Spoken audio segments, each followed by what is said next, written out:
আসসালামু আলাইকুম সম্মানিত ভিউয়ার্স। অবশেষে নানা রকম চাপ প্রয়োগ করার ফলে আসিফ নজরুল স্যার প্রবাসীদের নিয়ে ব্রিফিং করেছেন এবং সেই ব্রিফিংয়ে প্রবাসীদের নিয়ে ভালো ভালো কথা বলেছেন এবং প্রবাসীদের প্রশংসায় একদম ভাসিয়ে দিয়েছেন। চলুন আগে দেখি উনি প্রবাসীদের নিয়ে কি কথা বলেছেন, তারপর এই বিষয়টি নিয়ে আমরা বিশ্লেষণ করব। 24 উপলক্ষে আয়োজিত অনুষ্ঠানে আপনাদের সবাইকে জানাই আন্তরিক শুভেচ্ছা। আপনারা ইতিমধ্যে শুনেছেন আমাদের আজকে প্রতিপাদ্য বিষয় হচ্ছে প্রবাসীদের অধিকার আমাদের অঙ্গীকার, বৈষম্যহীন বাংলাদেশ আমাদের সবার। আপনারা জানেন যে 1.5 কোটি বাংলাদেশি নাগরিক বিদেশে বিভিন্ন পেশায় নিয়োজিত আছেন। আপনারা জানেন, আর লিখিত পড়ছি না, আপনারা জানেন যে আমাদের একটা মন্ত্রণালয় আছে, অনেক 2011 সনে স্ট্যাবলিশ কিছু কিছু প্রতিষ্ঠান আছে আমাদের মন্ত্রণালয়। BMIT, এটা আরও অনেক আগে প্রতিষ্ঠা করা হচ্ছিল, শ্রম মন্ত্রণালয়ের আন্ডারে ছিল।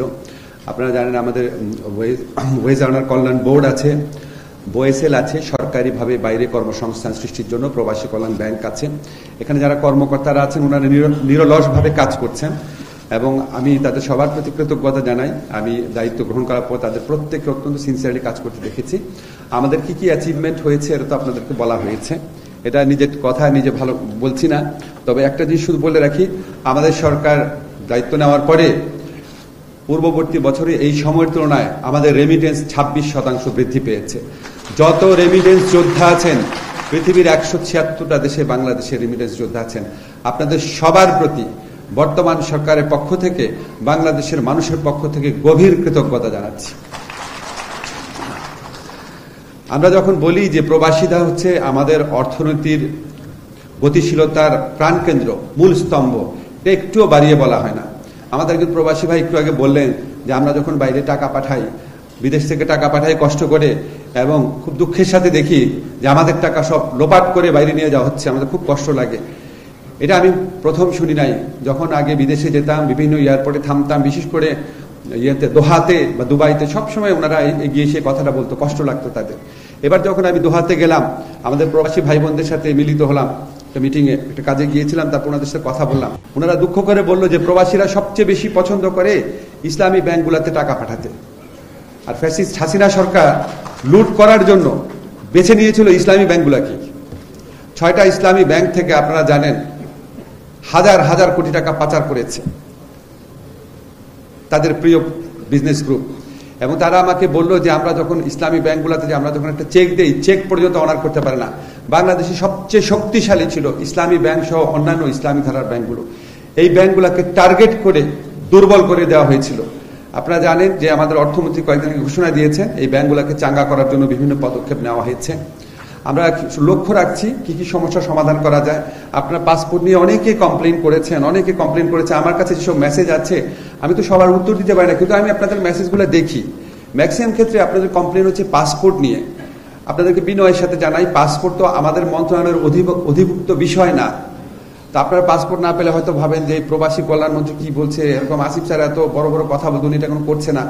করছি, কিন্তু এটা আমার এখতিয়ারাধীন বিষয় না। আমি অনেকবার কনসার্ন যত সরকারি দপ্তর আছে, মন্ত্রণালয় আছে, তাদের সাথে কথা বলেছি।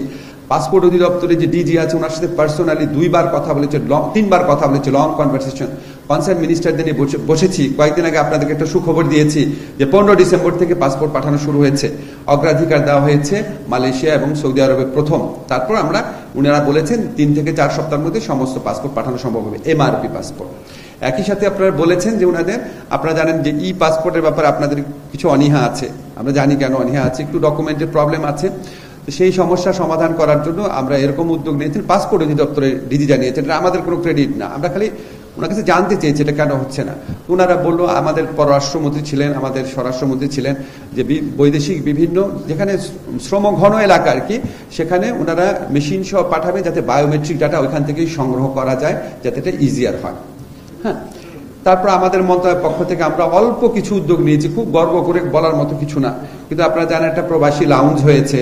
লাউঞ্জটা আমার ধারণা প্রবাসীরা পছন্দ করছেন। ওখানে ওনাদেরকে সরাসরি সেবা দেওয়ার জন্য আমাদের প্রায় 200 মতো কর্মী নিয়োগ করা হয়েছে। পুরো কাজটাতে IOM আমাদের অনেক হেল্প করেছে। এটা আমরা মাত্র শুরু করেছি, এটা না যে এটা খুব অসাধারণ একটা সেবা প্রদান করছে, বাট আমি মোটামুটি যেটু ফিডব্যাক পেয়েছি আপনাদের জন্য একটু সুবিধা হয়েছে। আবার ব্যাংক যেটা আছে প্রবাসী কল্যাণ ব্যাংক, সেখানে সরাসরি এখন রেমিটেন্স পাঠানো যাচ্ছে, কিছুটা হলেও কিছু মানুষের উপকার হচ্ছে। ওয়েজ আর্নার বর্ডের ক্ষেত্রে অনেক আপনাদের দাবি ছিল এই যে ঊর্ধ্বসীমাটা তুলে দেওয়া, তো এই ঊর্ধ্বসীমা তুলে দেওয়া হয়েছে। আমি বাংলাদেশ ব্যাংকের গভর্নরের সাথে অনেক 2 বার কথা বলেছি এবং এটা আমাদের ক্রেডিট না কিন্তু, বাট আমাদের উদ্যোগ ছিল, ওনারা করে দিয়েছে। তারপর আমরা যারা বিদেশ থেকে যারা আপনার এই জুলাই গণ অভ্যুত্থানে আপনারা জানেন কত বড় স্যাক্রিফাইস ওনারা করেছে, আমি বিশ্বাস করতে পারি না এটা সম্ভব একটা মানুষের পক্ষে।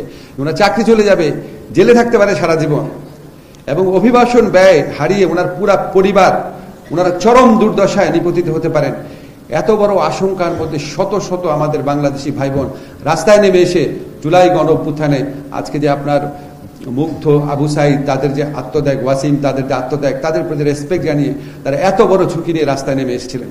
চরম মূল্য দিতে হয়েছে এজন্য তাদেরকে অনেককে জেলে রাখা হয়েছিল, কারো বিদেশে থেকে বাংলাদেশে কোনোদিন আসতে পারবে না কি এরকম অনিশ্চয়তা ছিল। জেল জীবনেও তারা খুবই খুবই খুবই দুর্দশাগ্রস্ত একটা সময় ওনাদের গেছে।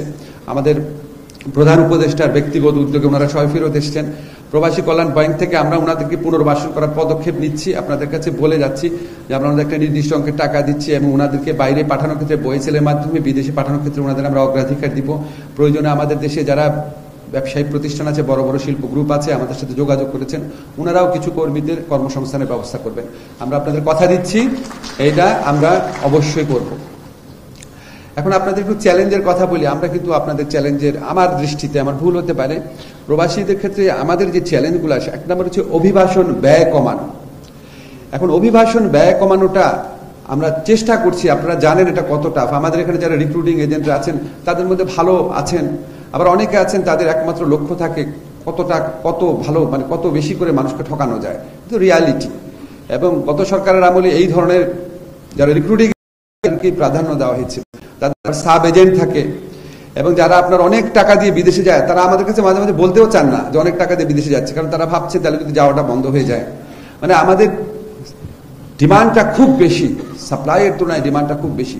এই সুযোগ গ্রহণ করা হয়, সেটাকে কার্টেল করার জন্য আমরা সাব এজেন্ট যারা আছে তাদের দায় দায়িত্ব নিরূপণের চেষ্টা করছি। আমরা চেষ্টা করছি বাইরেতে একটা প্রকৃত প্রতিনিধিত্বশীল একটা যেন নেতৃত্ব আসে, সেটা লক্ষ্যে চেষ্টা করছি। এখানে আবার মামলা ঝুলে আছে, মানে আকাঙ্ক্ষা ব্যক্ত করা সহজ, কিন্তু করতে গেলে অনেক ঝামেলা হয়, সেটা চেষ্টা করছি সলভ করার জন্য। সেকেন্ড যে সমস্যাটা আমরা ফেস করি সেটা হচ্ছে আমাদের দক্ষ শ্রমিক কম যায়। দক্ষ শ্রমিকের ক্ষেত্রে এই চ্যালেঞ্জ অল্প সময়ে মেটানো সম্ভব না, কিন্তু ইতিমধ্যে আমরা 2টা উদ্যোগ গ্রহণ করেছি। সৌদি আরবের সাথে একটা প্রোগ্রাম চালু হয়েছে, সেখানে আমরা সৌদি আরবে কিছু দক্ষ শ্রমিক পাঠানোর চেষ্টা করছি। আমি 2 দিন আগে ইউরোপিয়ান ইউনিয়নের সাথে আমাদের একটা স্কিল মাইগ্রেশন প্রোগ্রামে এমইউ হয়েছে, চুক্তি হয়েছে। আমরা চেষ্টা করব ইউরোপিয়ান দেশে আমাদের দক্ষ শ্রমিকদের, দক্ষ কর্মীদের বিরাট চাহিদা আছে, কিন্তু আমরা ওখানে খুবই কম পাঠাতে পারি, সেটা পাঠানোর আমরা চেষ্টা করব এই কর্মসূচির অধীনে। আমি যে থার্ড চ্যালেঞ্জটা আমার অভিজ্ঞতায় দেখি সেটা হচ্ছে ইন্টিগ্রেশনের প্রবলেম। অনেক প্রবাসী ভাই বোন আছেন, অনেক কষ্ট করে অল্প কিছু টাকা আর্ন করেন, 2 লক্ষ থেকে 10 লক্ষ টাকা।